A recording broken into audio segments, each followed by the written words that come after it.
नमस्कार। आकाशवाणी देहरादून से प्रस्तुत है प्रादेशिक समाचार। सबसे पहले मुख्य समाचार। मुख्यमंत्री पुष्कर सिंह धामी ने देहरादून में अंतर्राष्ट्रीय प्रवासी उत्तराखंडी सम्मेलन का शुभारंभ किया। कहा, यह सम्मेलन परस्पर सांस्कृतिक और भावनात्मक जुड़ाव का विशिष्ट महोत्सव है। केंद्रीय मंत्री डॉक्टर मनसुख मांडविया ने राष्ट्रीय युवा दिवस के अवसर पर देश के युवाओं से कहा, उठें, जागें और प्रधानमंत्री नरेंद्र मोदी के विकसित भारत के ध्येय स्वप्न को साकार करें। प्रदेश के ऊंचाई वाले क्षेत्रों में बर्फबारी और निचले इलाकों में कहीं कहीं रुक रुक कर बारिश। और प्रदेश में पिछले 24 घंटे के दौरान 2 अलग अलग सड़क दुर्घटनाओं में 1 पर्यटक की मृत्यु, 6 अन्य घायल। प्रादेशिक समाचारों के साथ मैं अखिलेश चंद्र गैरोला और अब समाचार विस्तार से। मुख्यमंत्री पुष्कर सिंह धामी ने आज देहरादून में अंतर्राष्ट्रीय प्रवासी उत्तराखंडी सम्मेलन का शुभारंभ किया। इस अवसर पर मुख्यमंत्री ने कहा कि इस सम्मेलन से जो विचार और संदेश निकलेगा वो देश विदेश में रहने वाले प्रवासी भाई बहनों तक पहुंचेंगे। उन्होंने कहा कि यह सम्मेलन परस्पर सांस्कृतिक और भावनात्मक जुड़ाव का विशिष्ट महोत्सव है। उन्होंने कहा कि यह कार्यक्रम ऐसा समागम है जिसमें प्रवासी भाई बहन सरकार के साथ संवाद कर सकते हैं। साथ ही यह कार्यक्रम विदेशों में रहने वाले प्रवासी भाइयों से मिलने का एक अवसर भी है। प्रवासियों को संबोधित करते हुए मुख्यमंत्री ने कहा कि सरकार राज्य से पलायन रोकने के लिए काम कर रही है। आज बड़ी संख्या में लोग अपने गांव लौट रहे हैं और स्वरोजगार को बढ़ावा दे रहे हैं। उन्होंने कहा कि इसी का परिणाम है कि आज उत्तराखंड हर क्षेत्र में आगे बढ़ रहा है। सम्मेलन से निकलने वाला संदेश आप सभी के माध्यम से हजारों लाखों उत्तराखंडी प्रवासी भाई बहनों तक पहुंचेगा, क्योंकि मैं ऐसा मानता हूं कि आज आप सब लोग जो यहाँ आए हैं, 60 से अधिक लोग, ये केवल 60 लोग नहीं हैं, ये हमारे कई लाखों और हजारों लोगों के आप प्रतिनिधि हैं। आज जिस प्रकार से उत्तराखंड हर क्षेत्र में आगे बढ़ रहा है, आप सभी गौरवान्वित होते होंगे कि आपके पूर्वजों का राज्य, आपका पैतृक स्थान निश्चित रूप से आज तेजी से आगे बढ़ने वाले राज्यों में आगे बढ़ रहा है, चाहे ज्ञान और विज्ञान का क्षेत्र हो, व्यापार उद्योग का क्षेत्र हो या फिर शिक्षा या चिकित्सा का क्षेत्र हो। हर क्षेत्र में आज हम प्रगति कर रहे हैं। आप लोगों ने विश्व के विभिन्न देशों में जाकर न सिर्फ अपनी अलग पहचान बनाई है, बल्कि अपने कार्यों से देश का भी और देवभूमि उत्तराखंड का भी आपने सम्मान बढ़ाने का काम किया है। मुख्यमंत्री ने कहा कि प्रधानमंत्री नरेंद्र मोदी ने 2047 तक भारत को विकसित भारत बनाने का संकल्प लिया है। इसे पूरा करने में उत्तराखंड भी अहम भूमिका निभा रहा है। स्वामी विवेकानंद की जयंती के उपलक्ष्य में आज देश भर में राष्ट्रीय युवा दिवस मनाया जा रहा है। मुख्य समारोह नई दिल्ली के भारत मंडपम में आयोजित किया जा रहा है। प्रधानमंत्री नरेंद्र मोदी ने इस अवसर पर आयोजित भारत युवा नेता संवाद 2025 कार्यक्रम में हिस्सा लिया। उन्होंने विभिन्न स्टॉल्स का निरीक्षण भी किया।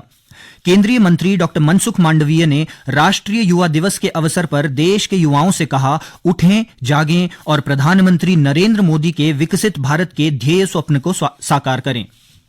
स्वामी विवेकानंद ने अपने युवा वय में देश का नाम देश और दुनिया में बहुत बड़ा करा था और देश के युवाओं को प्रेरणा भी दी थी। देश के युवाओं को कहा था, उठो, जागो और ध्येय प्राप्त न हो तब तक रुको नहीं।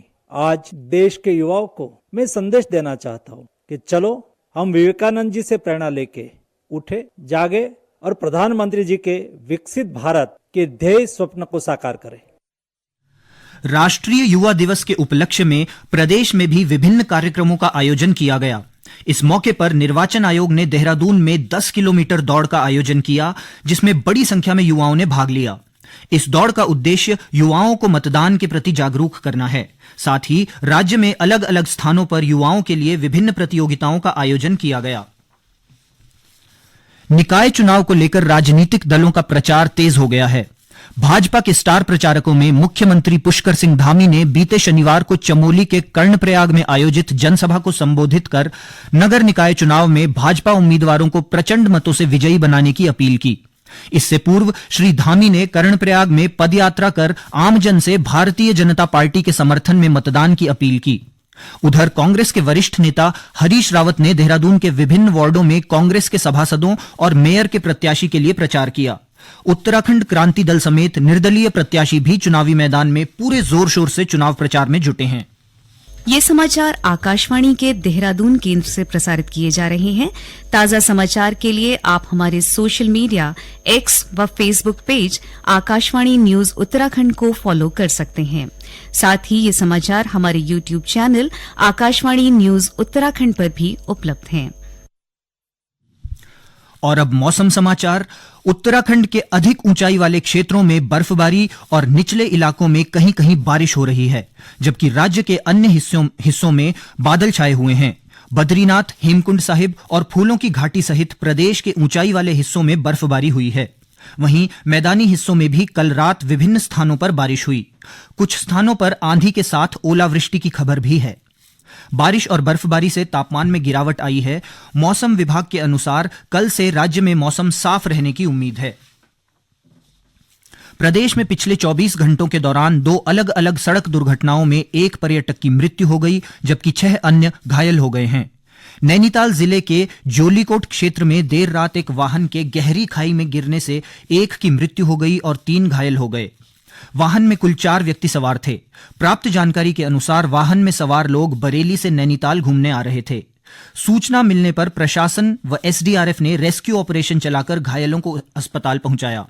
उधर टिहरी जिले के गूलर के पास देर रात एक वाहन के दुर्घटनाग्रस्त होने से 3 पर्यटक गंभीर रूप से घायल हो गए।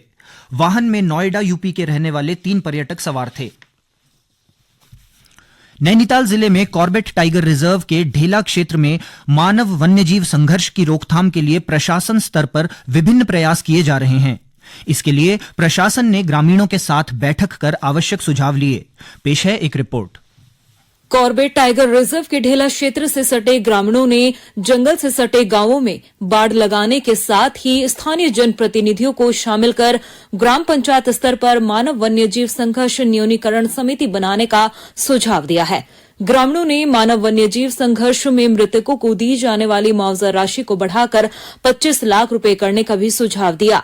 बैठक में अधिकारियों ने बताया कि कॉर्बेट टाइगर रिजर्व रामनगर ने पर्यावरण विकास समिति गांव ढेला में सार्वजनिक स्थानों पर 25 सोलर लाइट लगाने का कार्य शुरू कर दिया है।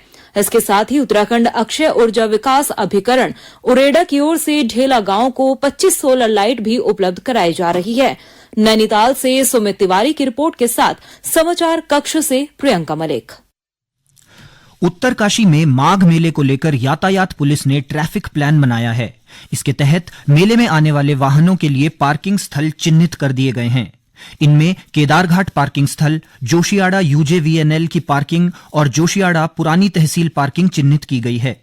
यातायात पुलिस निरीक्षक राजेंद्र नाथ ने आमजन से अपील की है कि माघ मेले के दौरान अपने वाहनों को निर्धारित पार्किंग स्थल पर ही पार्क करें।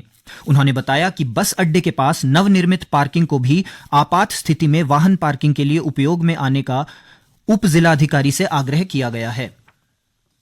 देहरादून के गढ़ी कैंट में 14 जनवरी को ट्राई सर्विसेज वेटरन्स डे मनाया जाएगा।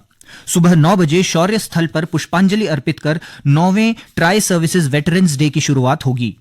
इसके बाद युद्ध स्मारक से जसवंत सिंह स्टेडियम तक वेटरन्स मार्च आयोजित किया जाएगा।